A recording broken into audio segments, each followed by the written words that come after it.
the third time now, right? Who are you? Second, yeah. Well, second, but I think I've said this 3 times. Who are you? What do you do?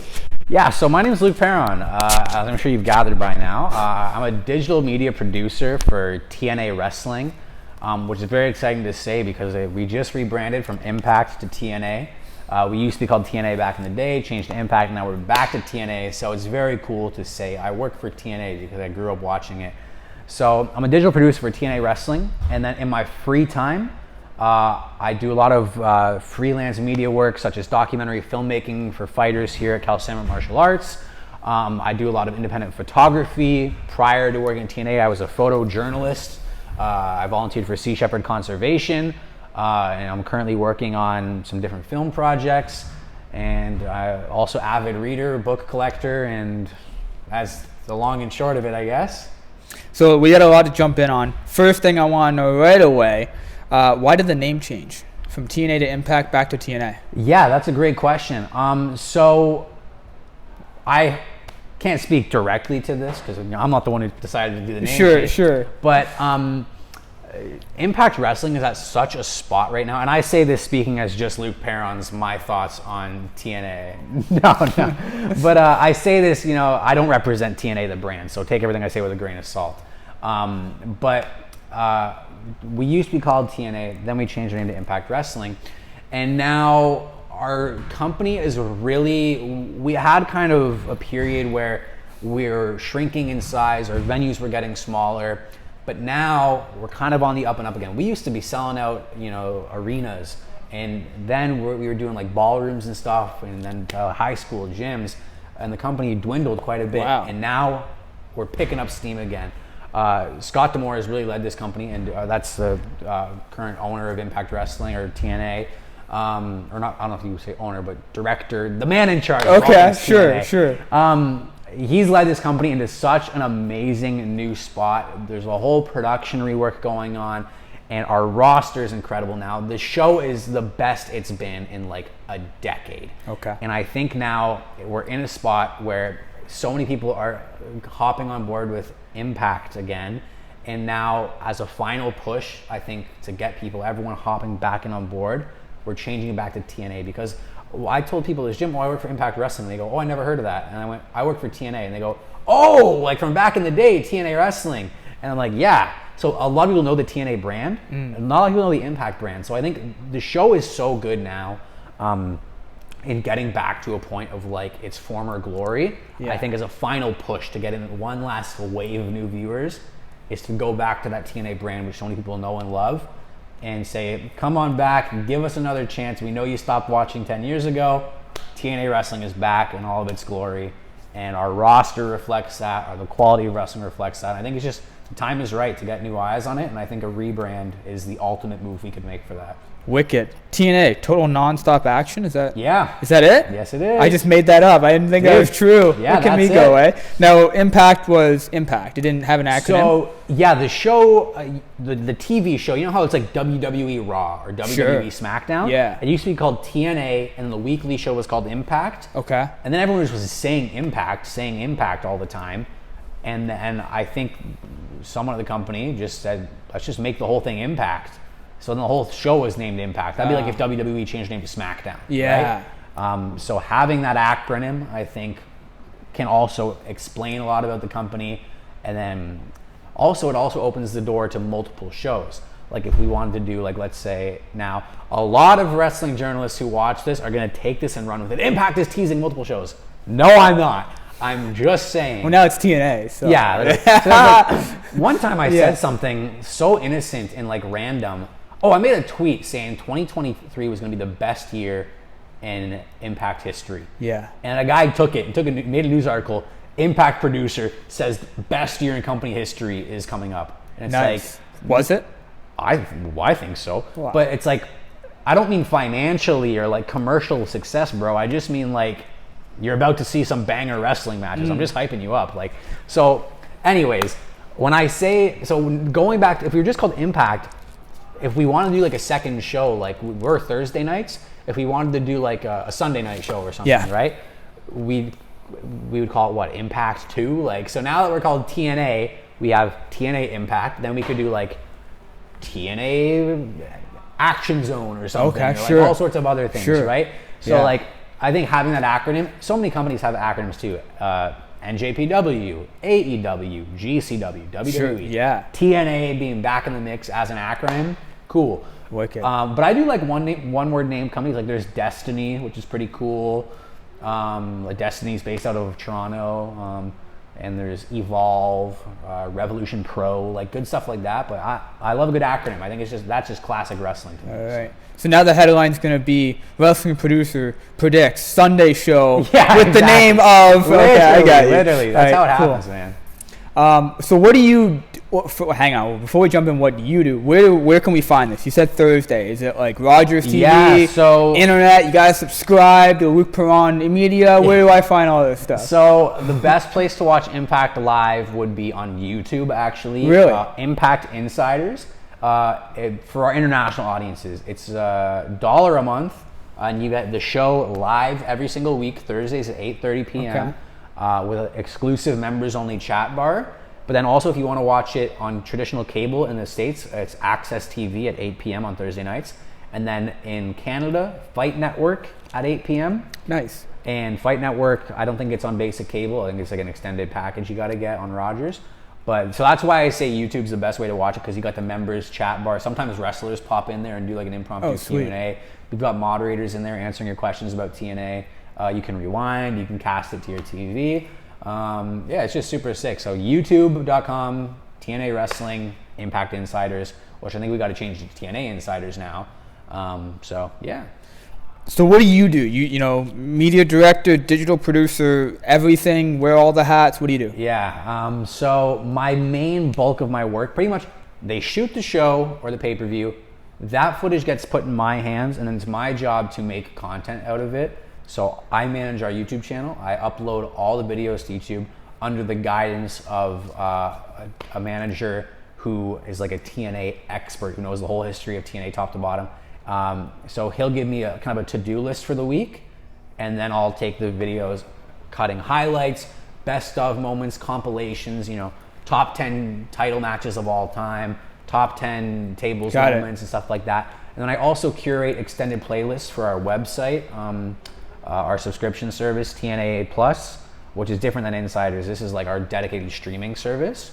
I also do like best of playlists, so like best of Samoa Joe, best of Kurt Angle. We'll do Kurt Angle's a TNA? Yes, sir. He was. He's retired now. But the best years of his career were in TNA. Actually, he did WWE for like the Ruthless Aggression era. Came over to TNA, I think, in 2007, and had a hell of a run until like 2014, I think. Wow. So yeah. So I'll do like best of Kurt Angle, and I'll take like his top 30 matches, make a curated playlist for them.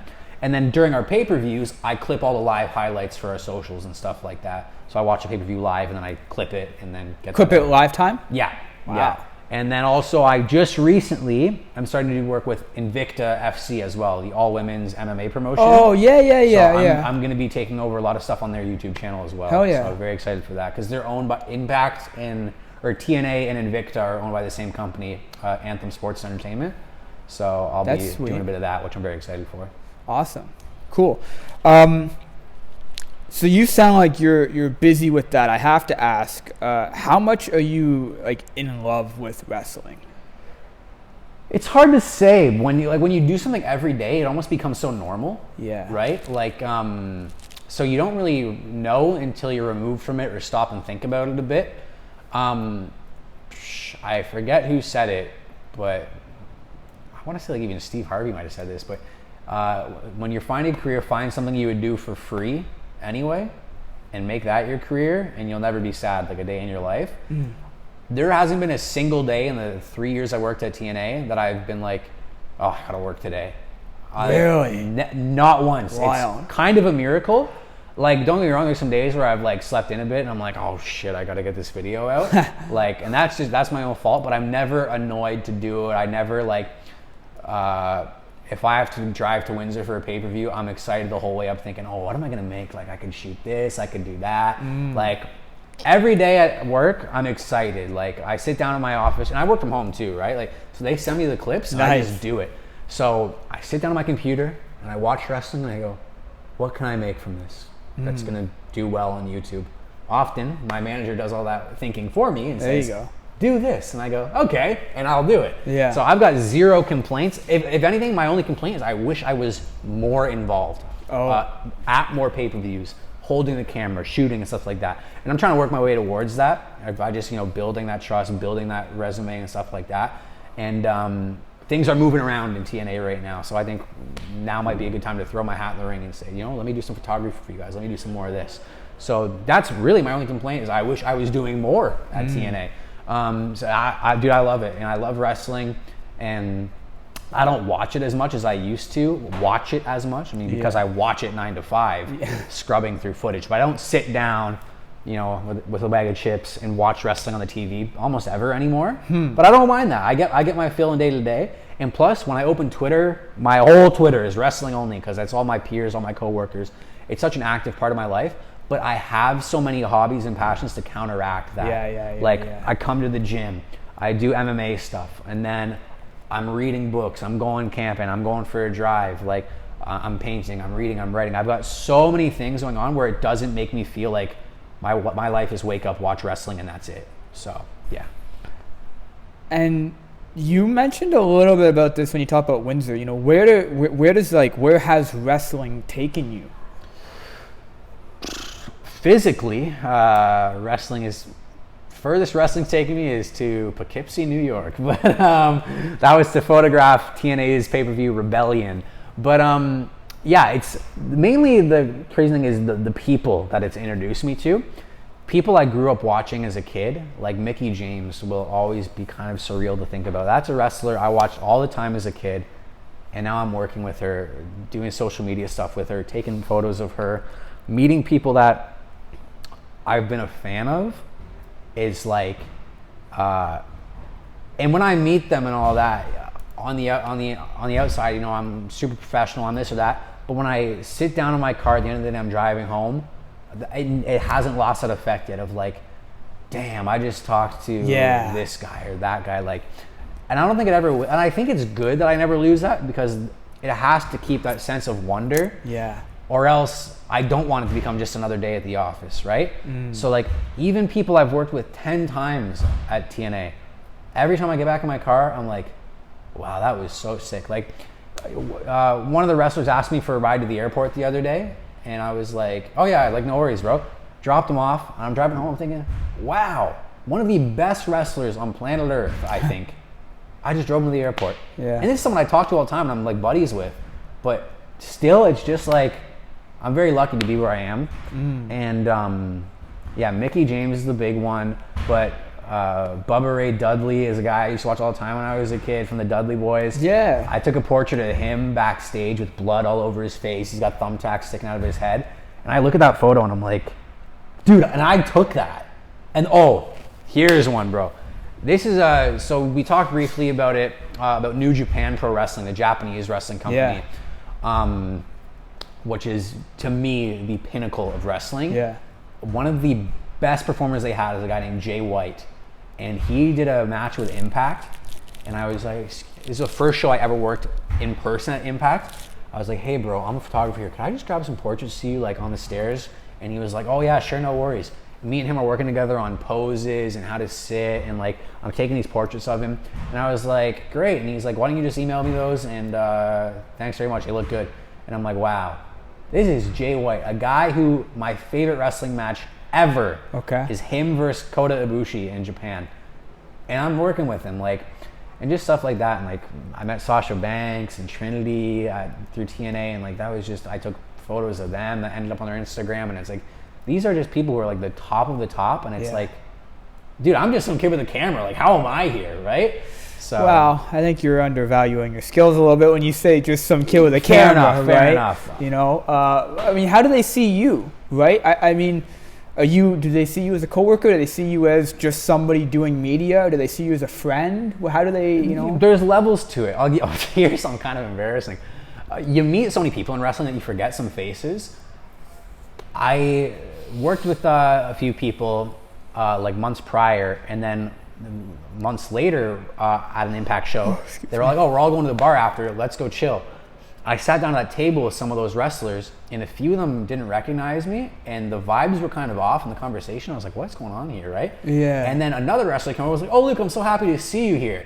And the other wrestler went, oh, you know this guy? And they were like, yeah, he works here. And she was like, oh, you work here? Oh, they thought you were just like a fan. Like, and I was like, yeah. And I didn't want to say like, because here's the thing, sometimes you don't want to be awkward and try to reintroduce yourself if you think they'll remember you. Yeah. Because it'd be like, imagine like if I came up to like, I don't know, who's someone here like Hickman, right? Yeah. Like I don't see him almost ever. Yeah. So, but I would never go up to him and be like, hey, I'm Luke, remember me? Like I would hope he would remember me. Yeah. So like I just didn't want to make it awkward in case they did know me and make them be like, yeah, I know you. Yeah. So I took a gamble and it didn't pay off. And they didn't remember me. No. So like you meet so many people in wrestling, Yeah. so that was kind of awkward. But yeah, a lot of them now like hit me up first to collaborate. And be like, really? Are you gonna come to this show? I would love to get some pics done. Like that's the most gratifying. So you're the feeling. pick guy then? Yeah, and you want to be that guy who's like people like, dude, if you got a camera and you're good at it, like everyone wants to be your friend, right? Yeah. So like, okay, because like everyone's just like, oh hey, that's the guy who takes the good pics. Like let's work together. Yeah. And you know, fuck it, bro. Like I'm down for it. Yeah. I don't mind when you're someone who I want to photograph, but it gets annoying when like people are trying to get free work out of you. Yeah, that's what I was about to ask you, right? Do you find that? Like I feel like. Now I'll be honest, this hasn't happened to me too much, but I've definitely had a couple people message me like, hey, can I come on? And I'm kind of like, you're just trying to use me and use my platform, use what I've built, and without being rude, it's kind of like, what am I getting from it? Yeah, especially right? too if it's not someone that you want to work with, Well, right? so, I don't do that, but yeah. Yeah. But I work at TNA, so the only thing is sometimes like I'm working there, and my job at TNA isn't a photographer though. I'm the digital media producer. Yeah. So I'll do photos for all the Impact staff who ask me for pics for free, right? Yeah. But a part of me is like, should I be charging for this? Because I'm not a photographer at Impact. I'm the digital producer. This is kind of like kind of a Paron media thing, right? Yeah. But I'm like, you know what? Fuck it. These are people I like some of these people I would pay to photograph them. Like I would book them to model for me. Yeah. So like we both get something out of it. They get a banger pic. I'm already there. Like it costs me nothing extra. So like they cost your time, cost your skill set. Actually, it does take some time to edit them, but you know, it's people that I would be. Yeah. If they didn't ask me, I'd be asking them anyway. So like so I don't mind doing that, like being very flexible in that. And some people have been like, how much do I owe you for these? And I'm like, dude, you know what? You work at TNA, I work at TNA. So I might set up like a digital tip jar or something like that, or like a Cash App or something. Yeah. But like, yeah, no, I'm very happy with the people I work with, and I've got some big things coming up with inside scoop for you. This is the first time. I told myself I wouldn't talk about this because I have it on here. Really Luke's big announcement right there. Oh fuck. Okay, well, I don't want to say too much until all the flights are booked and everything's good to go. But I'm working on kind of like the biggest thing I've ever worked on, and it's a collaboration with a wrestler that I've been a big fan of for a long time, and I've been dying to work with. Yeah. And me and them were just shooting the shit one night, and they said, oh, I wish I could do something like this with someone. And I was like, you can. Let me get back to you. Yeah. 2 days later, I'm like, everything is in place. Let's do it. Who is it? Can't say who it is yet. Oh, you can't. You just tease it, eh? But like, it's a big name wrestler who I'm so fired up about. What company? Oh, it's TNA. Oh, okay. So, yeah, I'm really... So you would say maybe the biggest wrestler at TNA? I wouldn't say that. Former wrestler? No, they still work there. They still work there. But it's someone that everyone is a fan of. And like, is it Samoa Joe? I can't say who it is. Oh, is it Samoa Joe? No, it's not Samoa Joe. Samoa Joe used to work at TNA. He works at AEW now. That's why I asked if he, No, but I'm fucking fired up for it, and everyone's going to love it, I hope. Okay. And... Well, your passion is showing. So, you know what I mean? Like, when you're passionate about something... If you like it, it's going to go through, when right? When you said, what's my favorite thing about myself, is that I'm passionate to a fault. This is that fault. I told myself, don't mention anything until all the flights are booked, all the dates are set, like, and here I am like, oh, I got to tell you about this. So, okay, so you won't mention any names, but what's the projected dates? Do you have those? I can tell you the projected dates for the official announcement will be in March. Okay. Early March, late March, March 10th maybe? That might be March 10th, might be bang on the money. Luke's big announcement, March 10th, right here. Approximately, so something like that. Sure. And here's the thing, actually. Yeah. I'm actually not the one announcing it. Neither is the wrestler. Who's announcing it? Someone with way more followers than both of us. Whoa. Yeah. So I just looked him up and I said, I don't know if this would be interesting to you, but I kind of got like a bit of a scoop. I don't know if you want to be the person. Is it like a docu-series? Is it just photos? It's a culmination of everything, all my skills coming to a head. All of your skills? Yes, everything I've ever worked on. Kind of acting? This will be the pinnacle of kind of everything I've worked on, hopefully. Beauty. And I'm real excited about it. That's all I should say about it for now. Okay. But I promised that guy he'd be the one to fucking make the official announcement. I won't dig anymore for right now anyways. But once it is announced, and if I need to promote it, bro, you can get the tell-all scoop. Oh, there we go. Yeah. Perfect. You've done a lot of things independently and on your own. Yes. Talk to me about some of the projects that you were most proud of that you've done on your own, like not associated with. Volunteering for Sea Shephard, honestly, and doing the photojournalism for them. There was a moment that was like probably the happiest moment of my life. I'll tell you right now. Wow. So sorry to cut you off. Before we jump in, what's Sea Shephard? Is it Sandy sells she sells down by the seashore, or what is it? So I'll give you a quick rundown. Sea Shephard is a direct action conservation organization. Okay. So by direct action, we mean we're not protesting, we're not petitioning, we're not doing anything like that. We actively intervene in illegal whaling, illegal fishing, habitat destruction, or overfishing. We're a marine wildlife protection organization, not fully volunteer, but mainly volunteer based, not for profit. Yep. And we actively intervene in illegal operations that harm wildlife. So worldwide? Yep. Yeah. Okay. Yep. So there was a show about Sea Shepherd called Whale Wars on Animal Planet, which was about Sea Shepherd's fight with the Japanese whaling fleet, where we would be in Antarctica trying to intercept them hunting whales through tactics such as dropping steel wires in front of their propellers so their ships get stuck, contaminating their deck with rotten butter and food so they couldn't drag the whales on because the whales would be inedible, stuff like that. And then that was what really made Sea Shepherd pop off, was their whaling fleet stuff. But now we do stuff in Japan to I don't really know what kind of language I'm supposed to use. There's multiple branches of Sea Shepherd now. Sure. Sea Shepherd is always tied up in some sort of legal battle somewhere.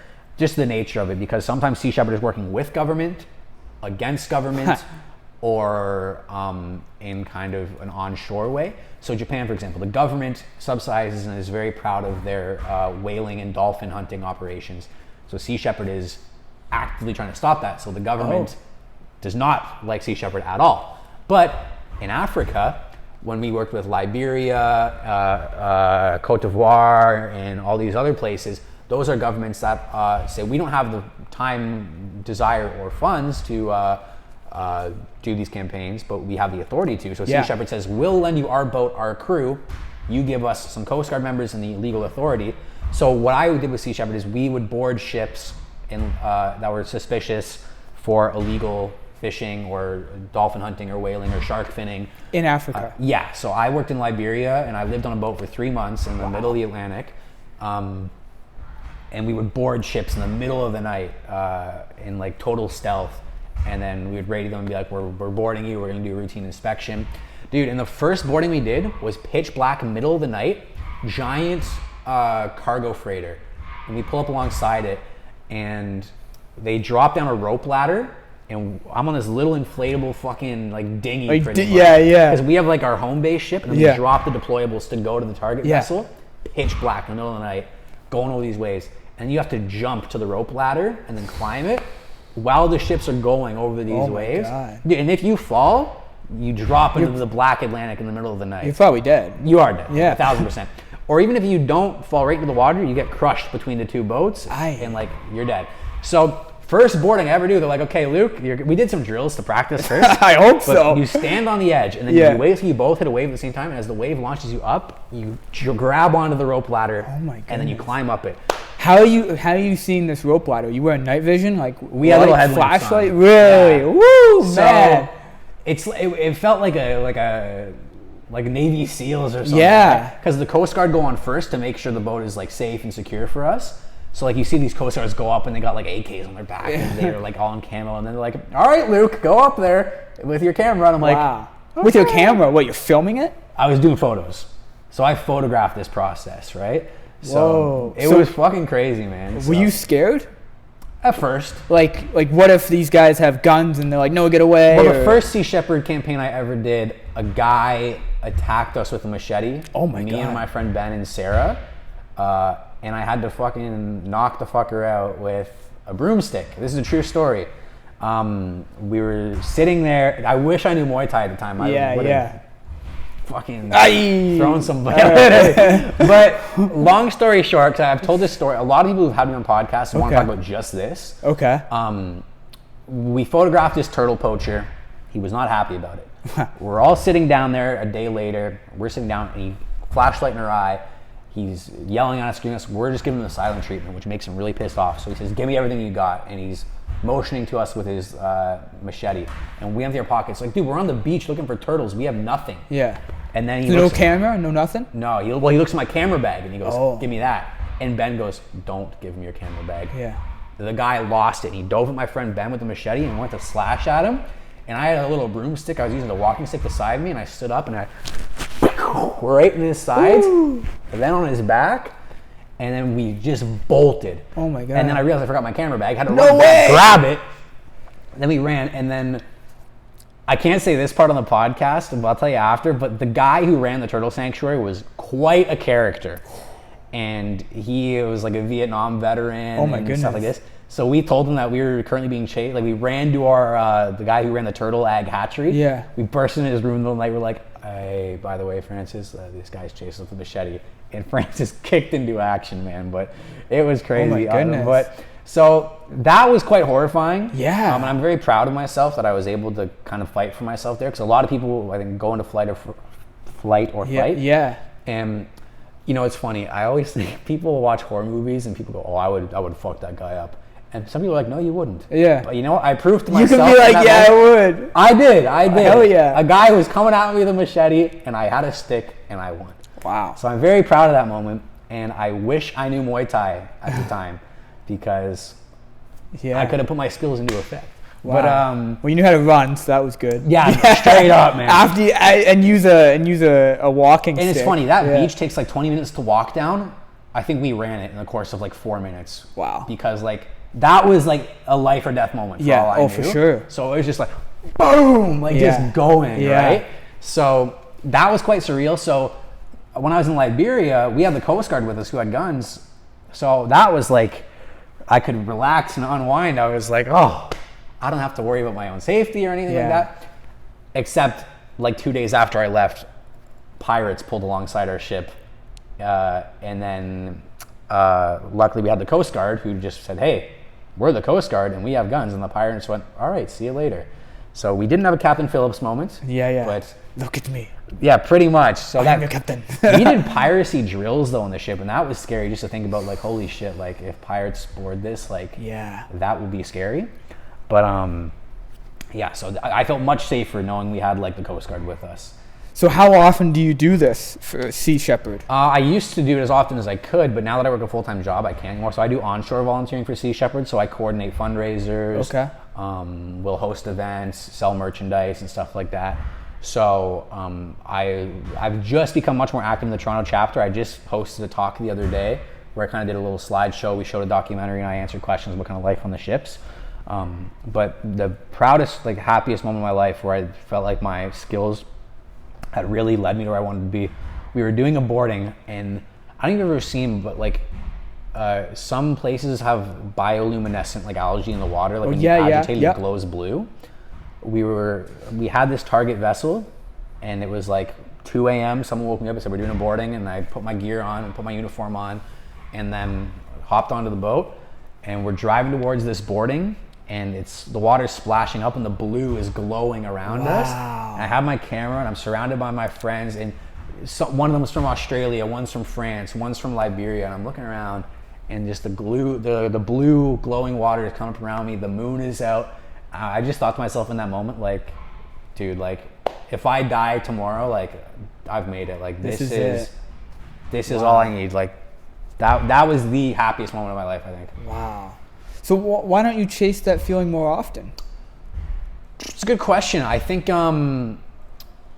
well, when I got home from that campaign, I settled into my job with Impact, and I think I want to be able to travel a lot more independently. Yeah. Because we talked about it earlier, but you know, when I get a passion for something, yeah, I go all in. For sure. Me and my cousin just spent all of August driving around in Utah. Yeah. And sleeping only on public land, so like camping on like Yep. the desert floors and stuff like that.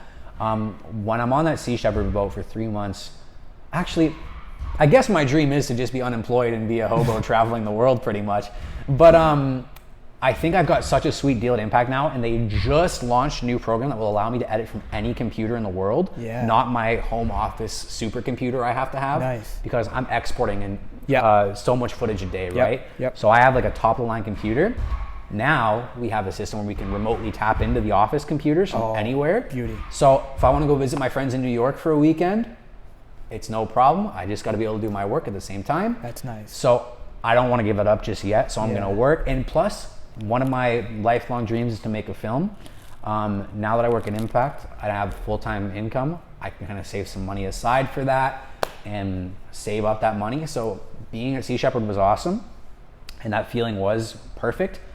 But I think I need to make this film as my next step, is to make a movie, which I've gotten real close to with, I've gotten some tastes of it, some experience with Bubba and with, you know, Rise of the Phoenix and filming stuff like that. And you know Chris Brockhurst, yeah? No. Oh, so he used to shoot a lot of video here, and he was at Rise of the Phoenix, and he had that real nice camera rig. Okay. And he shot. I might have met him, but I may not know his British name. guy. He shot stuff with Ethan and Bubba. Yes, just then. yes. So I'm actually going to edit the footage of Ethan and Bubba that he shot, and that's going to be kind of my next step. So I'm just chipping away at getting pieces in line to have the skills to make a film. So I think once that wraps up, maybe Sea Shepherd again. What's the film about? But we don't know yet. I just gotta. So you don't care what, you don't have a clear, I want to do a film about saving sea turtles. Well, I've written like 5 screenplays. Yeah. And it's just a matter of which one do I make, which one's the most efficient to make. Do I have the money for this one? Do I have the money for that one? So we'll just have to see how it plays out, I guess, really. But I don't want to make a documentary. I've done enough documentaries. Yeah. Or short form docs for the gym, especially. You know what though? If I did make a doc, I would want to do a documentary where I follow Bubba and then Addie, because she's like, I don't know how old she is. She's 13, girl, 14. And she's old enough where she could like be mature on camera and talk and have some character. Whereas like the little kids, they're really fun, but I don't know if I could sustain like a whole narrative with them. Yeah. But someone like, and plus the little kids too, they have too far to go where there would be no arch in the story, or there would be no climax or anything like that. Whereas Addie, you could follow her for a few years into like adulthood where she could like make it pro hypothetically. Yeah. Whereas the little kids, it would take way too long to get to that. So, you know, Addie, if you just got like 1 month out of the year you spent with her, like let's say like every July. Or competition season or whenever. And take little highlights here and there. Yeah. We could get to will she go pro could be the climax of the film. So like that would be really cool to me, because to get someone like while they're young and follow that journey. And then Bubba would be cool because he's kind of at that critical point where it's like he's on the cusp. He's starting to take his pro fights. Where's it going to go from here? It's very unpredictable for him. And you know, I think Bowmanville, we have kind of a small town. And we think like, oh, he must be going pro because he's a pro fighter and he's winning these fights. There's pro fighters everywhere. It's, will Bubba stand alone? Because like every... Well, this goes back to the business aspect that we were talking about off camera, right? Is like, there's so much business involved in fighting and pro fighting. And unfortunately / fortunately, the state of Ontario is like, you can, and I'm not going to mention, but some organization bring in quote unquote bums to fight. And I don't like using that word bums because at the end of the day, I don't think they go there and purposely lose. That's not what they do. Yeah. It's just there's levels of competition. Yeah. They're not the elite competition. They're not the needs. same competition, right? And so you'll see some fighters that are 5-0, just like I spoke about before, versus like a 2-2 guy. And you think, well, that 5-0 is going to smoke the 2-2 guy. But if that 2-2 guy lost, and there's one guy in my head I won't mention, to two fighters who are legitimately at the top of the sport. They take fights no matter what, right? And it's not fair to just look at records and go, well, that 5-0 guy is going to win. But that 2-2 guy already fought, the former champion of two different very highly skilled promotions. Yeah. Right? So it's very interesting, the business aspect of it and how matchups, like this is something that I don't really want to dive too much into it, but I was speaking with some of the coaches here and stuff, and it's kind of like in amateur you can take any fight. Yeah. This doesn't matter, right? Like obviously winning matters. Winning's always important, right? I hate losing more than I love winning. Yeah, that's a great way to put it. Right, but if I go and I fight, say, a champion versus I fight a local guy who still is good or, maybe not as good or whatever, right, and I lose, it's just a loss on a record. Yeah, it doesn't really matter. And it's like, what's better, being Rocky and losing to Apollo Creed, but like you put up a good fight, you went to 10 rounds, or being Rocky and beating all the guys at your local gym at the beginning of the movie, right? Yeah. Like one of those things is so much more impressive than the other. Yeah, but what makes a good film? What makes a good business? What makes the most money, right? How can you sell the most T-shirts? How can you sell the most tickets? How can you build your brand because I think ultimately being a fighter and being a business, the business side of it is how can I make the most money and continue to keep fighting. Yeah, for sure. And I think when you see a guy like Bubba on like a podcast, or like when I had him on my podcast, that guy speaks as if he is the star of a movie. Yeah. You could be like, "What'd you have for breakfast today?" And he'll be like, "Man, I woke up. First thing I saw was the sunrise. I poured that cereal. I just looked out and I saw the opportunity in front of me as I ate, and I felt inspired. I had inspiration for breakfast." And he'd be like, "Bubba, you speak like you're like someone is writing dialogue, like a professional screenwriter." So I think as he wins fights and as he speaks, people are gonna get that charm, and more and more people will be like, "Oh, you should be on our podcast." And then if he's on a podcast that a fight promoter sees and they go, "This guy's awesome," and he wins fights, I'll book him. Yeah. That chain reaction happens. Yeah. And there are some fighters like that I've seen, like they look like they were annoyed to be here, and like, I've shot with a lot of fighters over the last year, and some of them, like I had to say to a few people, like, even if you don't want to do this interview, unfortunately it's part of the deal when you take a fight. Yeah. I know you love, and it's good that you love fighting, and it should be just the fighting in a sense, but also when you sign up to a fight, like you have to promote it because they need to sell tickets, and you need to convince people that you are a character to get invested in, right? Yeah. And people love a good story more than they love a good fight. 1,000,000%. Yeah. So if there's like Khabib versus Conor, if they got along well and shook hands and said, "Oh, let's have a great fight," it'd still be an amazing fight, but it would not be the most watched pay-per-view in UFC history without that story, right? For sure. So if you sit there silently, and when I'm asking you questions in an interview and you're giving me yes or no answers, people are going to watch it and go, "Oh, he seems like a boring guy.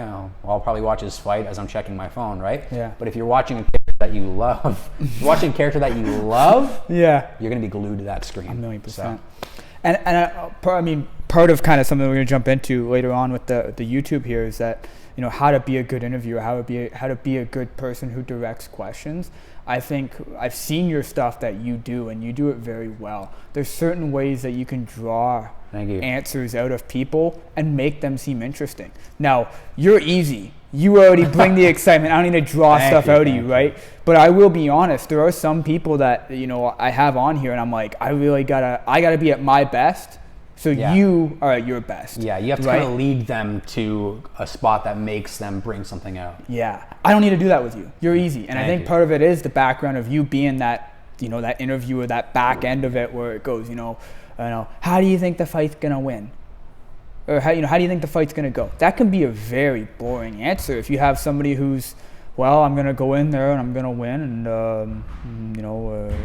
I hope I use my God-given ability and I do my best. Yeah. Right, and then you what is it that makes you able to draw out these interesting answers? Yeah, and even guys like, even if their answers are completely irrelevant to the fight, like it's still interesting. Like Bryce Mitchell or Sean Strickland, like guys who just talk absolute nonsense, not even in a fun way, but just like in a baffling way. Yeah. Those are still people that Dana White goes like, even if he loses a bit, like people want to see Sean Strickland fight because they want to know what is he going to say when he wins, or they want to see Bryce Mitchell walk out holding a Bible above his head, screaming freedom, right? Like, so in F1, actually, it's a big thing. Like Max Verstappen said, F1 has become 99% show, 1% race. Yeah.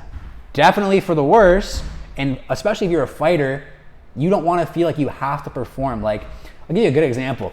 Tyler Wilson on the Rise of the Phoenix. Very quiet guy. Yes. And I paid a buddy of mine who lives in Quebec to interview him, and he said, Tyler Wilson didn't really talk much during the interview, but this is the best I got.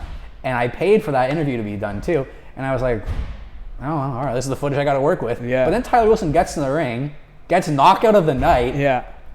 In like he didn't even celebrate. No. He literally just goes, boom, knockout, turns around as if he like sees a nice cloud in the sky. Yeah. And like, so for some people like that, I feel kind of bad in a sense that we're like, you have to talk, you have to be a character, because fighting should be kind of a refuge for people who maybe don't want to be super social. They choose fighting because they don't have to use their mouth. They can just work on a physical art. So I do feel bad in a sense that us guys on the production side are like, you have to be a character, you have to talk, because it is mixed martial arts. It's not mixed martial arts and performing. But also there's a business to it. So when Tyler Wilson came in and he was such a quiet guy, I was like, this guy better have some punching power. Boom! Yeah. Knockout of the night, and I was like, and that's why he doesn't have to talk if he doesn't want to. Oh, man. Because people are gonna watch his fights now and be like, damn, Tyler Wilson. Yeah. And Paddy Pimblett is a peak example of a guy who is really not up to UFC levels in the ring. Yeah. And has showed that time and again consistently, but everyone, like, there was a time people were like, oh, he's the next McGregor because he's so funny, and he just gave three average level performances, and people are still like, oh, Dana, when's the next Paddy fight? Because he can talk, and he's taking spots away from better fighters, but that's the business. So you win some, you lose some, I guess. Fun story about Tyler Wilson. So like I've known Tyler, and I wouldn't say know him as a friend, but I've known of him, spoken with him many years, probably like 7 years, even when he was an amateur, right? Like I was a judge. I rapped, like I had to check his hand raps. I had to do all that, like way back when. So he comes here, and he had to go cut a couple extra pounds. And so, I was speaking with him. I think I picked him up, something like that. And I knew his buddy from a Scorpion event. He comes over to me and he goes, hey, Dylan. And I don't know this guy's name, right? Did you see me? Hey, you meet so many people in this business. Right? So, yeah. And so we start chatting, and then obviously Firas is in his corner, and I've seen Firas a couple times. I went and trained at TriStar and stuff like that. And so that's Tyler Wilson comes in. He goes, hey, I'm looking for a drive. You know who can drive me? I go, I can drive you. Right? So off we go, and we're cutting weight in the hot tub. So me and his buddy who knew me from Scorpion and Tyler are all in the hot tub. And Tyler's just going off. Like, you Tyler being quiet. He wasn't quiet, man. Like, he was just, swearing, cussing, probably saying some things that I won't say that maybe, whatever. And so I'm sitting here trying to pick his brain, but do it in a polite, nice way. Where these guys cut weight, the last thing last thing you want to think about is fighting, dude, right? You don't want to think of, how much weight have I lost? How much weight have I lost? So I'm trying to distract him, right? And we're chatting, and we go out there, and he goes, and he's a submission guy, right? He's not really known for striking that much. And I go, what do you think, knockout? Right? Like, as we get to the hot tub, he goes, I don't know, man, I guess so, whatever, right? Just how he is, right? Whatever. Right, didn't really care about it. And he goes out and knocks him out, right? And I was just like, I'm like, man, I need to start betting on these fights or something like that. Too. Right? My dad said he saw Tyler Wilson talking with like some little kids after and being like a super friendly, charming guy. I was like, he was so quiet in the post-fight interview, but then he was lit up when he was with those kids. So there's just so many people in the fight game, and for better or for worse, there's so many aspects to it besides just fighting. And it goes, every business is like that too, I guess. Yeah. But that's kind of that, so. Well, now that we're on the topic, let's talk about Rise of the Phoenix, right? What was Yes. your kind of role? You know, how did your brain, you know, your artistic brain kind of match up with, you know, everybody else's involvement in Rise of the Phoenix? Yeah. Also, you got a lot of storage on this phone. Is this still good to go? It's still going. Let's see. I'm going to probably break it up into a few episodes here. Okay. Yeah, so Rise of the Phoenix actually came about. Something funny about Rise of the Phoenix, at the time, it was the biggest like deal I'd ever like signed for like a one-off job. Cool. I walked into Cal Salmon one day after seeing Islam Makhachev beat Oliveira. I was like, okay, I should fucking start doing jiu-jitsu. Like, I have to. So I walked into the gym and I was wearing my Impact Wrestling jacket. And Brendan goes, "Oh, what's that? Good to go?" And Brendan goes, "Oh, what's that?" And I told him about Impact Wrestling. I told him about what I do. And he goes, "Oh, we might need a video guy later on for something." I'm like, okay, cool. So time comes and Brendan goes, "Could you show me like a bit of what you can do?" And I cooked up a little promo video and he loved it. And him and Brad were like, "Let's do it, let's go." Yeah. And I put together a whole game plan for them from top to bottom, from December to August, getting all the videos out after. And yeah, that was kind of at the time of the pinnacle of kind of everything I had learned about digital media creation, YouTube management, promotion through wrestling. And then even when the time came for the event, I did the live event coordination and the live event direction, which was wild because I had never done that before. But Brendan, like the day before, kept throwing things at me like, "What if we did lighting here, or did this effect there?" I'm like, "Bro, this is stuff that's got to be planned way in advance." Yeah. So I said, "Tell you what I'll do. I'll do welcome to an event, you know." Yeah. I said, "I'll tell you what I'll do. I'll do my best, and I'll take care of coordinating with the guys at the arena. And the night of the show, I'll take care of making sure it's on the computer. You just get the fighters where they need to be. Do your thing." So the night comes, and I'm on the headset directing the show. Like, okay, get fighter 1 in place. Yeah. Roll entrance music. Okay, play ad number 3. Yeah. Like. And I had never done that, but I was like, I can do this. I was so confident in it. So that was, like, low-key, I should have charged for that because that was directing a live event was not part of my responsibilities. My responsibility was to create promotional content and graphics leading up to the fight. Yeah. But I was like, I'm doing this for free. It's my first time, like, I was like, this is my first time. I'm not going to charge for it because, like, I don't want Brendan to be like, "Oh, never mind, just don't do it because, like, we're already spending so much money on this." I was like, I want this experience anyway. So I did it, and it was like crazy, man. But yeah, I told Brendan I could be the guy to create what he needed for Rise of the Phoenix, and it was really fun to work with all these fighters and to kind of be more into the world of actual combat sports. You know, being in wrestling, which is like a theatrical version of combat sports. It's very interesting to be in the world of the genuine sport. And to be close with so many guys, like seeing Condi throw up in the cage like 3 days before his fight and stuff like that. It was just like nothing I'd ever seen before, and I'm so grateful for it. And I made a lot of connections with these guys and with you and with Brendan and Brad especially. Like, it's just opened a lot of doors, and I don't really know like what's next for me. Like Brendan wants a lot of videos done here, but because of the big super secret project I'm working on, I just don't have the time for it. Sure. But I'm excited to be back in here, and whatever Brendan throws at me next, I'm totally down to do. So. The press conference, was that your idea, his? How did that come about? That was his idea, and if it was mine, I would have done it very differently. How would you have done it differently?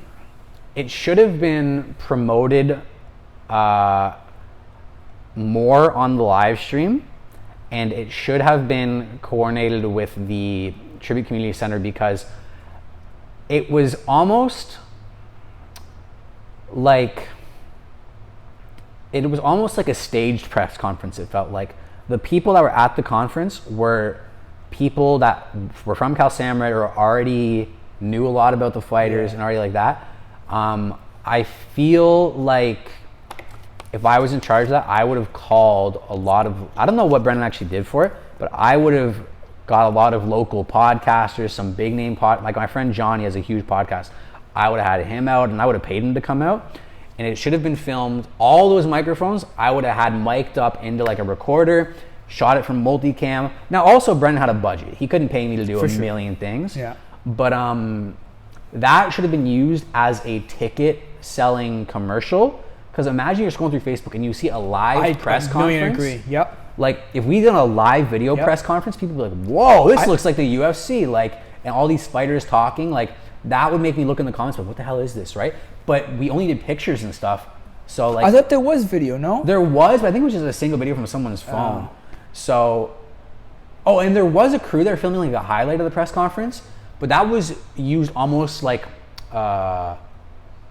something to have to make the digital pages look good. Yeah. But I would have reframed it to be more of a genuine ticket driver. I would have loved like a live thing across YouTube, all the social medias, you know what I mean? Like, and even have some of the highlights from it, like when people ask certain questions. How do you think the fight's gonna go? And I think it was Condi or somebody, I forget who it was. It might have been, I had him on my podcast. I feel bad. The guy from Ajax MMA. Ryan Yapsum, right? And he goes, I'm going to knock him out. Or it wasn't him. I forget who it was because he was really respectful. But somebody said something like, I'm going to knock him out and put his lights out. Maybe it was James Clark or somebody like that. Might have been Blake Oswald, actually. Might have been Blake, yeah. And like you put that up when he's walking out or when they're in the cage or something like that. Just kind of like get the fans going like, oh, we're going to see a knockout here? Like he's coming to finish. You know what I mean? Like something like that. That would have been really cool. That's interesting. I like the way it was done, and I like how you're thinking about what's maybe going to happen for the next one. Yeah, and I've talked to Brent a lot about that. I said, when we were talking, I said, dude, for the next one, I don't even want you to think about the media end. Let me cover it end to end. Yeah. Give me say, this is how much money you have to spend. Let me take it from there entirely. Yeah. And I could do a banger for him. I know I could. Yeah. So, but I learned a lot from this last one, and I have done kind of me, Brendan, and Brad were supposed to do kind of like an autopsy after and review the whole thing beginning to end, what we want to change for next time. We never did. We just got too busy with it. Yeah. But I've got a lot of plans for if we ever do it next. So, yeah. Well, let me ask you this, because you said this was your first one that you did. Where does your confidence that you can do it come from?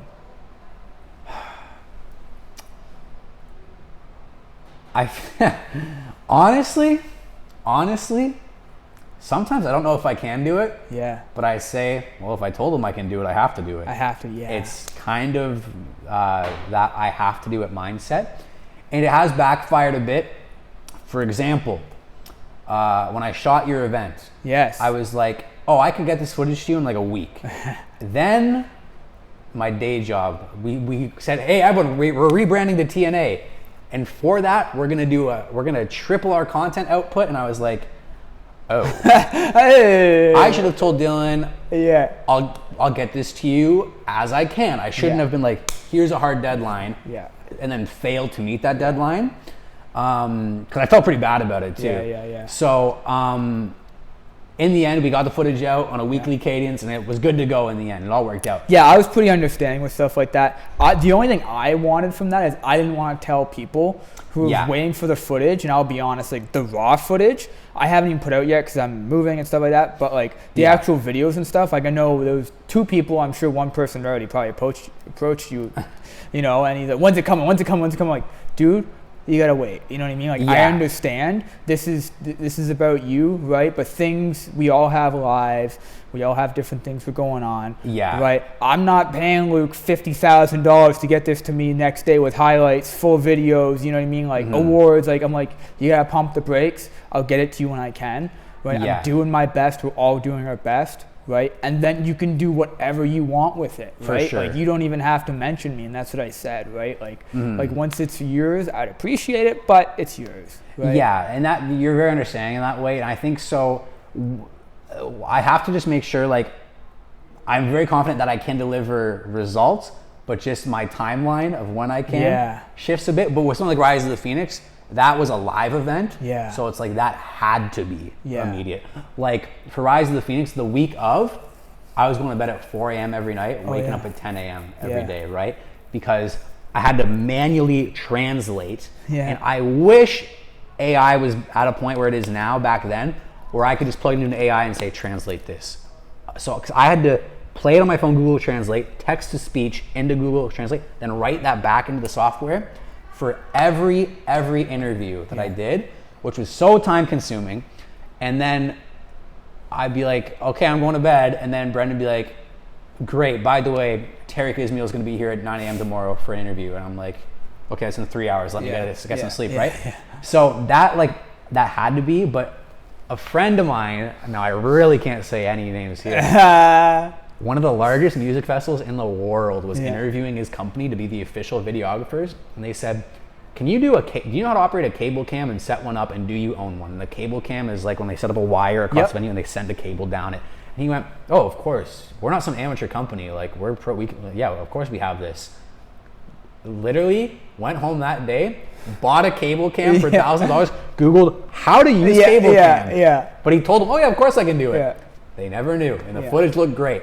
So I was like, okay, if he can do that, I can say, yeah, I can film some Instagram little mini docs for you. But actually, in high school, maybe the most instrumental learning experience of my life, I tried to film a documentary about my high school's dance program in its final year before the teacher retired, where I filmed every dance class, every rehearsal for a year. Wow. And nothing came of it because I didn't go in with a plan or any sort of loose, even though a documentary still needs a loose script. Oh, 100%. And like of what you want to see, what beats you want to hit, what story you want to tell. I just filmed nonstop and was like, I have to make a story out of this. I should have come up with a target story first, and then as the story changes over time, adjust accordingly. But I just filmed, and I didn't know how to use my camera. Everything sounded shitty. Like, it was I learned so much on that shoot. Yeah. Where I was like, okay, shooting a little mini doc of Bubba, easy. Because I filmed the dance program for a whole year. Yeah. So with Bubba, I was like, okay, here's what I want. You and Evelyn walking down the street, going to the laundromat, relaxing, watching a fight, you training, you talking, boom, this and that. So I pick up a new skill like every day, it feels like. And the way I learned how to use Premiere Pro was I got the program, didn't know how to use anything. I just Googled, okay, how to lay two sounds over each other in Premiere, learn that. Then as I needed to do another thing, I Google how to mask out this. Every skill I've learned is because I realized, oh, I need to do this in Premiere. And I'll Google how to do it. Yeah. So my career is just 10 years of YouTube tutorials on how to do this one thing in Premiere. Yeah. I've never once watched a full 4-hour-long tutorial on how to use every tool in Premiere. I don't know how to do it.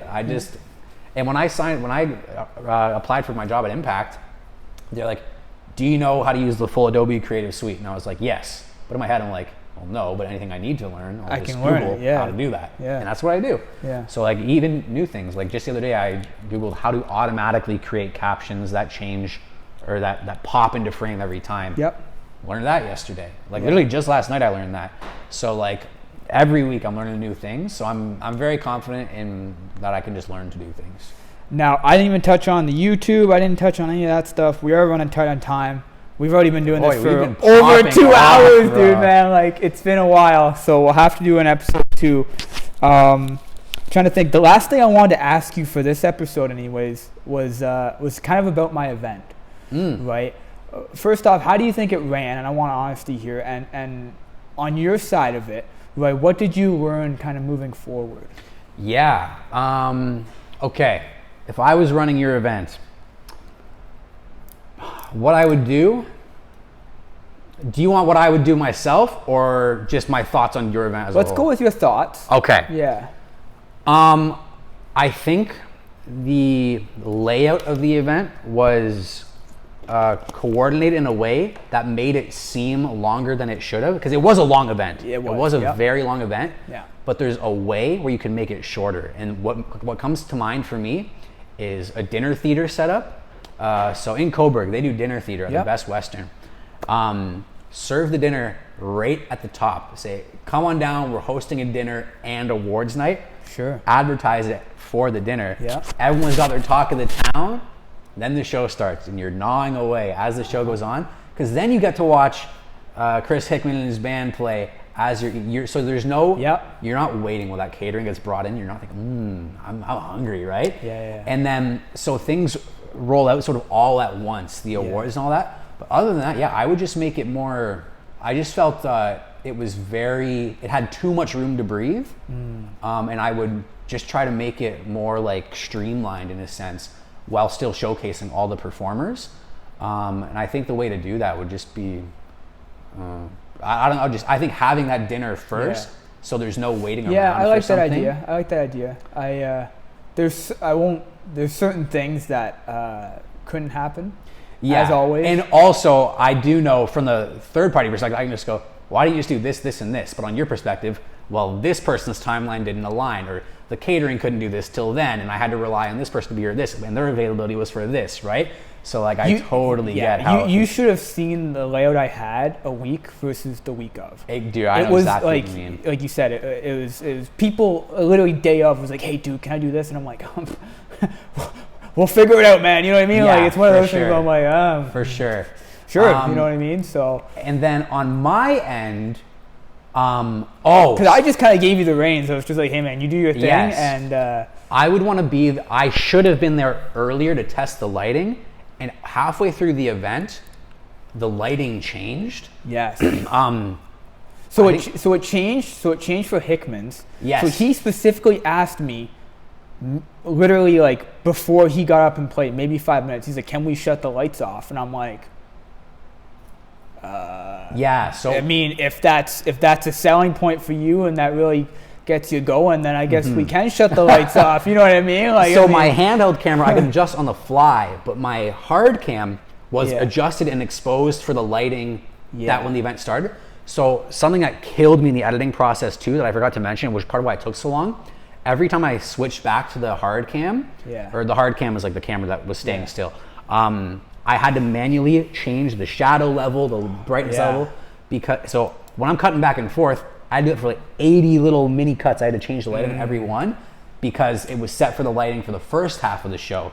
So the other thing I would do is, if you had the budget for it, rent some lights from Long and McQuaid to light up the stage a bit, and then do all the house lights. You guys can't really do them dim though, but people also need to see the food they're eating, the awards they're getting, the back table. See, it was completely different. Like I wish you would have been here for the first one because, like when I talk to people about the first versus second one, it was a completely different feel. Yeah. Right. The first one seemed very, which is funny because the way the numbers worked. The first one seemed very intimate.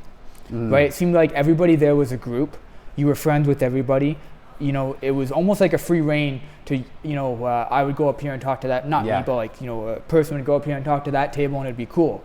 Right. Whereas this one, it seemed almost commercialized. Right. And I think a lot of it was the setup. It was the lighting. It was the way things were brought in. It was almost like schedulized. It was the time frame. It was the way people were coming in and leaving. People were sitting at random tables and stuff like that. Right. Yeah. And like on my part, I'm like, I always hate going up and talking to someone when somebody's giving a speech, when somebody's performing. Plus, when all the house lights are on and it's so bright, whoever's performing can see all these people moving around. It's a bit distracting, right? 100%, Whereas you had that low light setup. So like I'm over here kind of being like, I want to take the reins, but I'm like, I gotta kind of trust certain people will do what's right, and it was different. It was so I would just lean into that dinner and a show aspect a bit more. Because also, as like... I have a completely, sorry to cut you off, I have a completely different idea for the third one. Actually, I haven't announced it yet, which is, again, why I was hoping to pump a different video out. I have a whole lineup of events that I want to really throw on 2024. I don't want to do 2 award shows. Yeah. Right? Even though this one was kind of near the end of the year, right, and the other one was kind of near the beginning of the year. It felt too different for me, but it was the same year. Yeah, and I think too, like as brutally honest as it may be, not everyone who goes to Cal Samrit cares or listens to and I'm cool with the Optical View podcast, I'm right? Cool with that. Totally. But everyone likes good food and everyone likes music and art and poetry. So lean into that dinner and a show aspect a bit more, because I think if people kind of almost not forgot about the Optical View podcast, but didn't think about it just going for a podcast award show. They went, oh, Cal Samrit's hosting a dinner and a show night where Talk of the Town's going to have this food for everyone and they're going to play music and then some awards going to be given out. Burrow's going to host it. He's going to talk about his show a bit. Because what I loved about it so much, what I loved about the show you put on was the community aspect of it. Like Julia Rick and Self-Improvement U, all these people I'd never heard of. I'm like, damn, like we got some like ballers out here doing good work for the community. And also the stand-up comedians, like because I was the only one who had the energy left to laugh at the end of the night because people were clapping all night for all these different speeches. And by the end of the night too, you got the bright lights, I think, that are the fluorescents are bad for your eyes. So people's eyes were ready to go to bed at that point. But I was still in the zone and behind my camera. So I'm chuckling at these comedians But I like every guest you had on, needing to deserve that time. And the award, especially I love that you had sponsors and people on board to like Bruckman giving away the free lessons, shirts, the poetry books, and all that. We had so many great, That was so awesome, and I just think, those just deserve that nice big audience. So I think if you can get people in and be like, Optical View podcast hosting a Cal Samrit community dinner event and all that. People just like food. I don't know about that, but But just something along those lines. You know what I'm saying, right? Here's the thing with that, and like I noticed this with the first one especially, is we were close to running out of seating. Damn, nice. Yeah, which was good. It's great, right? That's a good. That's a good problem to have. Good problem to have, right? But then it kind of takes away from the guests, right? So this I think will be 91 or 92 or 90. I don't even know what episode I'm on now, right? But with that many things, I invite all my guests. I want this to be about them. I want them to kind of be like, oh, look at this is a pro MMA fighter. This is a journalist that covered my fight. For sure. Oh, and there, you know what I mean? Like I have such a variety of people all over that it's almost like a mingling thing. And when I ran into that issue, I was kind of like, this is a good problem to have. And if I make it the Cal Samrit thing, you know how we are here. We'll get behind everybody.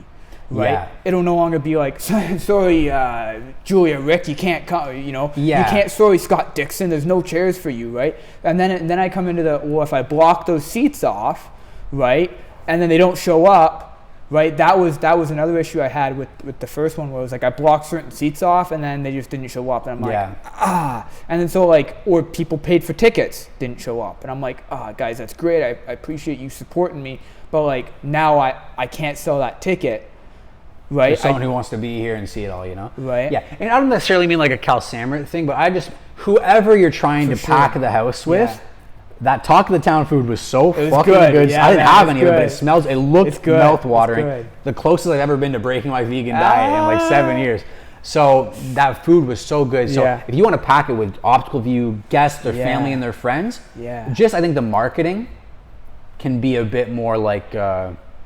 I don't know how to describe it. Me and you could come up with a plan. Yeah, we'll figure it out, man. And I'll help you with that for free just because I thought it was a good event and more people needed to be there. Yeah. But dude, I'll tell you a quick story. Like, we just hosted the Sea Shepherd event and everyone says, oh yeah, I'll be there because they all want to support. Dude, 4 people showed up to this event. We paid $250 for this hall and we brought $600 worth of merchandise we had to sell to make our money back. The people that showed up were the organizer's parents and her 2 friends, which she brought herself. So pretty much no one showed up essentially. But luckily they all bought merchandise, like a good amount of it too. But like everyone wants I would rather you not say anything than be like, yeah, I'm gonna be there. Because then you're telling all your guests you're gonna have a packed house, and like those comedians, for example, they're thinking, oh, I'm gonna get lots of exposure for this. And then all these people who told you they're gonna be there, it's a bit frustrating and disrespectful, I think too. Because I get it that you want to hype me up and make me feel good about this event, but it makes you feel worse when you don't show up. So just don't say anything. If you're gonna be like, yes, bro, I'll be there, actually show up, because us organizers, like with the Sea Shepherd and with you, put so much into it. If you can't make it, you can't make it. But don't be like, oh, I might show up. Like, just do or don't. Like, I'd rather you be I'd rather be honest with me and tell me you're not gonna show up, than be like, And plus, too, think of how much catering there was. There's lots of leftovers. That's all based on the RSVPs. Like, I'm sure you're not just gonna go, I'll buy $1,000 worth of catering just in case that people show up. You have an estimate of how many people should show up, which is funny, and you buy according to that. The first time we almost ran out. There was like a couple soup, like a couple things of soup, and that was it. Excuse me. So I'm like looking at this for the second time. I'm like, oh, I gotta get more. I'm like, oh my god, right? And then people are RSVPing. I'm like, holy shit! Like we pulled out the chairs. I mean, you saw the chairs for this one, right? And near the beginning, there wasn't that many. Like there was a couple, maybe a couple rows, maybe like 2 or 3 rows of empty chairs, right? We pulled out the exact amount. We had maybe 2 extra chairs on the side that people said RSVP'd. Wow. Right? We actually pulled out like maybe 1 or 2 less, like because like 1 row, right? Because I was just like, well, if people don't show up, I'd rather pull out more chairs at like a halftime or something than it be like empty, right? Yeah, for sure. So anyways, we'll discuss that another time. We are getting tight on time, so let me ask you these 3 questions I ask every one of my guests. Okay. First one, what 3 qualities do you possess that make you successful? I'm going to think about this to give a real answer.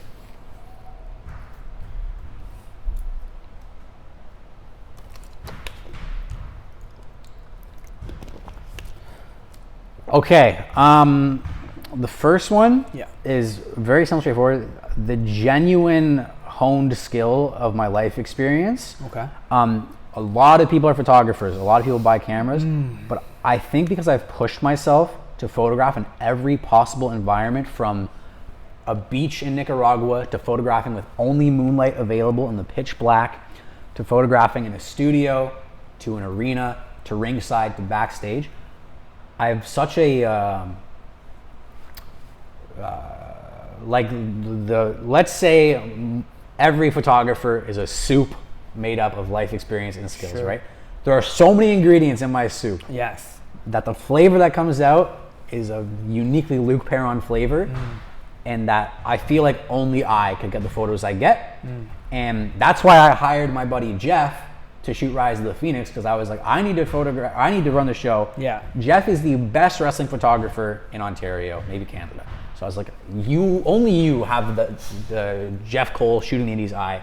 You're the guy for this. Yeah. So I think, yeah, my kind of vast experiences being funneled into my photography and media skills. The second one is just the drive to want to do it for myself. Rise of the Phoenix. Like, that's something that, like, I would want to do that regardless. And like, I obviously, now that I've done it I won't do it for free now.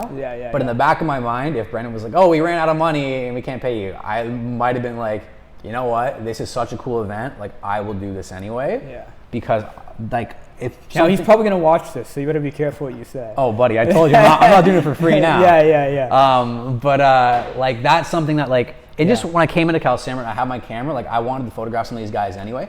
And that's why sometimes, even if Brendan doesn't have me booked for that month as a photographer, I'll pop in anyway and just do some freebies just because I like doing it, right? And I think too, community is part of this, right? And I think, you know, Brendan's letting me shoot something in the gym, and when I did the little promo video for the wellness center, he said, how much do I owe you for that? I said, you know what, bro, you're gonna let me shoot my thing in there, just call it even. So, like, stuff like that is very much helpful. So yeah, so the life experience, and then I don't even know what my point is with that first one, but the second one was, just loving the work I do. And the last one is genuine excitement about what I do. Being excited about, like, the work is just the biggest thing for me, because no matter what I'm doing, if I've signed on to it, I'm excited to do it. And if I'm not, I'll lie to myself that I am anyway. And then once the project's over, then I can be like, that kind of sucked. But being excited makes people, I think, also feel excited about the project. I agree. And people want to work with you. Because if you're like the best of the best, but you're a fucking asshole, people are like, I'd rather take the photographer that's a little bit worse, but is a pleasure to be around. Like, dude, I knew this guy in high school who was like such a smart academic, but he was so rude, and he would always be like, what are you gonna do with this? Or no one's gonna wanna hire you or do this. Bro, no one's gonna wanna hire you because everyone feels like shit when they talk to you. So being excited to come into work or to do the work that you do, like, is such a big thing, and I think it shows well. So I think those are the things I think really make me kind of like the best version of myself when I'm in the creative space. Is just the life experience, being excited about the work, and just picking work that I enjoy. Okay. So, yeah. I like that. Second question, if you could go back in time, what is something you would tell your younger self? Oh, God. Bro, honestly, I can't believe I'm even gonna say this on a podcast in a public forum. Oh shit. Literally, dude, this is a crazy, crazy answer. There was this girl that I pretty much had a perfect relationship with, and was really perfect for me, and I fumbled it so fucking bad because I chose the immature path, and I did something like that I thought, like, it was in the moment, like, no, I don't want to commit to a relationship, I'll do this or that. Like, dude, that haunts me to this very day. Like, genuinely haunts me, and I think about it all the time. Like, what an idiot. So I probably tell myself, like, bro, summer of 2019, enjoy that. You even said the date too. Dude, literally. Okay. Dude, she knows who she is. Yeah. Summer of and she'll never watch this, but summer of 2019, bro, don't fumble that. But I've moved on as I cry about it here on a podcast. Yeah. But like, no, life goes on. What can you do? But like, that's something I always think about. Like, why would you fumble it like that? But I think, and plus, like, I'm glad that I said, because this has all been about like my creativity and photography, but a little look into my sentimental side. Like, bro, even though things might like could be going well for me on the media side and all that, like, we all have our regrets, and that's one of them. Yeah. Fumbling a person who was very kind, so I regret that very much. Yeah. Well, episode 2 or 3 or whatever, we'll jump more into that stuff. Oh, God. Last one. What is something you do every day that you are proud of?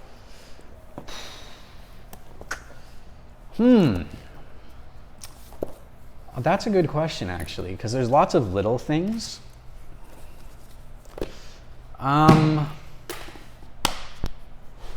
Something I do every day that I'm proud of. Every day I create something. Like, no matter how big or small it is, it could be a line could come to me like, oh, that'd be a great line in a book, and I write it down. Oh, like that's something. I'll edit a photo. I make a wrestling edit. I discuss a creative idea with a friend. But every single day of my life, I create some form of something concrete. I don't need to just like think of an idea. Like it doesn't count until it's somewhere on a page or out there. But yeah, every day I create something, and it could be as small as one word to a full creative project that I've fleshed out. But I think that's the thing I love most with myself, is that I just try my best to fill my own life with art and passion and creativity, and I'm very proud of that. Man, I love that. Where can people find you, find your work, get in contact with you for the next event? So Instagram is probably my main thing. If you want to see my work, Instagram.com/Luke_Paron. I'll stick it. Perfect. And I guess no one uses the desktop version of Instagram, so just Luke_Paron. Yeah. But if you guys go to paronmedia.com, that's where you'll see the best of my photos. A lot of stuff that doesn't even get released on my Instagram. And then my YouTube channel, if you guys want to get to know me a lot more, see me discuss film, books, television, you guys can just look up Luke Paron on YouTube. And then lastly, if you go to the Cal Samrit YouTube channel, you'll see a vlog series called Cal Samrit Life, which is a mini documentary episodic series where we follow different people from Cal Samrit and different people in the martial arts space. And that's stuff that I'm really proud of, because I get to make interesting stories about interesting people. And that's about it for me. So you haven't done me yet, though. Yeah, that's a very good point. No, I'm just kidding. But yeah, well, Brendan wants me to start shooting more, man. So we'll get in here. No, I'll get you in here for more, because I didn't even touch on so many things, man. The acting, the movies, the books. Right. Actually, let's jump on that. One book. You can only recommend one book. Oh, beautiful. One book. Okay. I'm very vocal about this. It's my favorite book. I probably read it once every 3 to 6 months. It's Simon Sinek's Start With Why. What is one book that you would recommend to end off this episode? I'm not going to say The Lord of the Rings, actually. Okay. I'm going to say The Road by Cormac McCarthy. That is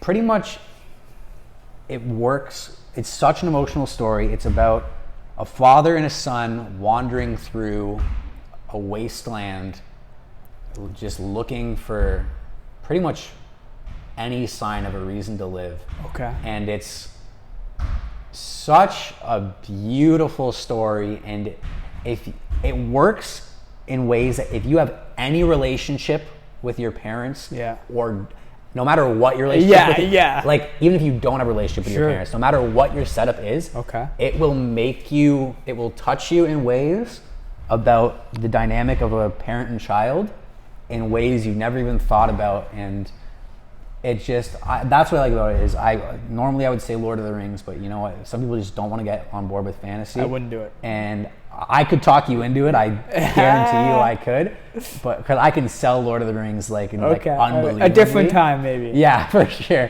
But The Road is just a story where a father and son just talk. And who's it by? Cormac McCarthy just passed away recently. The Road, okay. And it won the Pulitzer Prize, actually. Okay. So it's just 200 pages of a father and son talking and trying to make the most of life together. And awesome, it's man. a hell of a story. Thank you, dude. So, thank you. Thank you, All man. right, man. Let's end it.